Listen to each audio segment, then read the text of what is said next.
আজকের আলোচনা রেটিনল সমৃদ্ধ প্রাকৃতিক খাবার নিয়ে। আচ্ছা, দামি স্কিন কেয়ার প্রোডাক্ট ছাড়াই কি একদম উজ্জ্বল আর তরুণ ত্বক পাওয়া সম্ভব? উত্তরটা কিন্তু আপনার রান্নাঘরেই লুকিয়ে আছে। দেখুন, ত্বকের বয়স ধরে রাখতে রেটিনল কিন্তু ম্যাজিকের মতো কাজ করে। আর মজার ব্যাপার হলো, আমাদের শরীর কিছু খাবার থেকেই এই রেটিনলটা তৈরি করে নিতে পারে। তো প্রথমত, এই লিস্টের একদম প্রথমে আছে গাজর আর মিষ্টি আলুর মতো খাবার।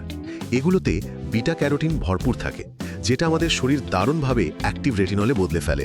আর এর ফলে কি হয়? কোলাজেন প্রোডাকশন বেড়ে যায়, যা আপনার ত্বকের জন্য একটা বিরাট বুস্ট। দ্বিতীয়ত, গল্পটা কিন্তু শুধু কমলা রঙের সবজিতেই থেমে নেই।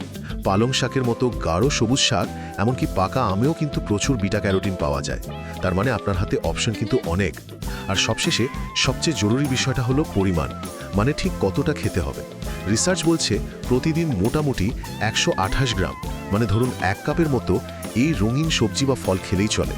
আপনি এগুলো স্যালাড, জুস বা তরকারি যে কোনোভাবেই খেতে পারেন। সুতরাং ত্বকের স্বাভাবিক উজ্জ্বলতা ফেরানোর জন্য আপনার প্লেটে শুধু একটু রঙের ছোঁয়া যোগ করাই কিন্তু যথেষ্ট।